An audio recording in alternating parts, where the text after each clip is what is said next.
के पावन महीना भाग्य जागे नवरात्रि आगे मुरगांव के मंदिर माँ वो दुर्गादाई विराजे है।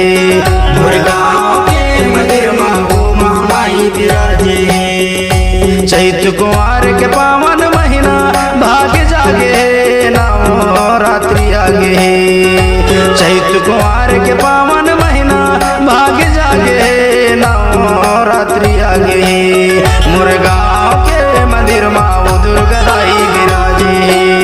मुरगांव के मंदिर माँ वो महामाई विराजे।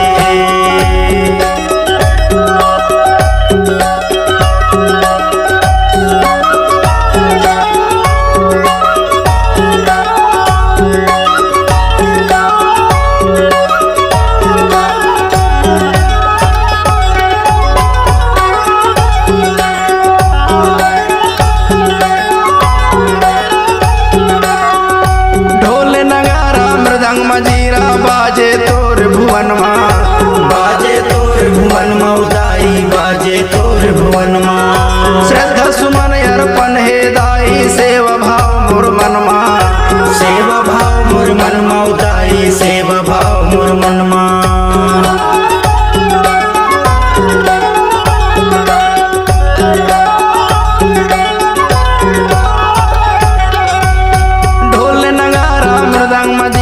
बाजे तोर भुवन माँ बाजे तोर भुवन माँ उदाई बाजे तोर भुवन माँ। श्रद्धा सुमन अर्पण हे दाई सेवा भाव मोर मन माँ सेवा भाव मोर मन माँ उदाई सेवा भाव मोर मन माँ। तो कुंवार के पावन महीना भाग्य जागे नवरात्रि आगे चैत कुंवार के पावन महीना भाग्य जागे नवरात्रि आगे मुरगांव के मंदिर माँ वो महामाई विराजे। मुरगांव के मंदिर माँ वो दुर्गादाई विराजे।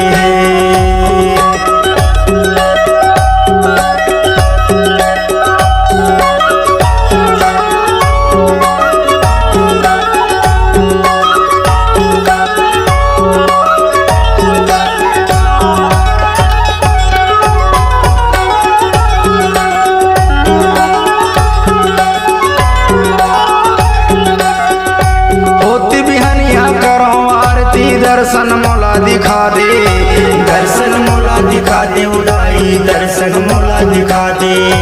तोर सेवा मायाए हो माता बिगड़े काम बना दे बिगड़े काम बना दे ओ माता बिगड़े काम बना दे।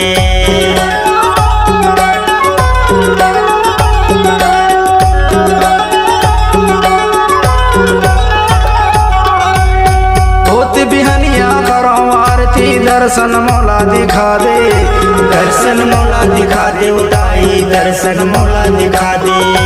तोर सेवा मायाए हो माता बिगड़े काम बना दे बिगड़े काम बना दे उदाई बिगड़े काम बना दे। चैत कुंवार के पावन महीना भाग्य जागे नवरात्रि आगे चैत कुंवार के पावन महीना भाग्य जागे नवरात्रि आगे मुरगांव के मंदिर माँ वो दुर्गादाई विराजे। मुरगांव के मंदिर माँ वो महामाई विराजे।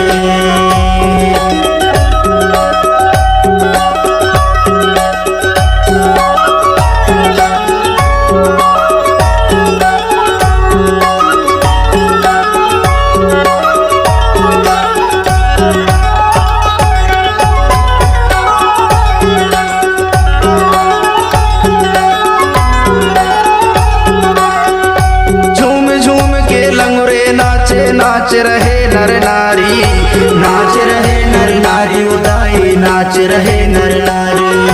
9 दिन के लाने आए हैं माता करके शेर सवारी करके शेर सवारी उदाई करके शेर सवारी।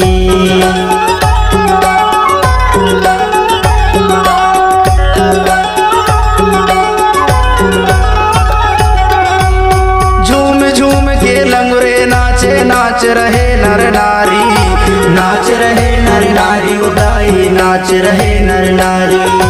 9 दिन के लाने आए हैं माता करके सवारी उठाई करके शेर सवारी। चैत कुंवर के पावन महीना भाग जागे है नौ रात्रि आगे। चैत कुंवर के पावन महीना भाग जागे है नौ रात्रि आगे। मुरगांव के मंदिर माँ वो महामाई विराजे।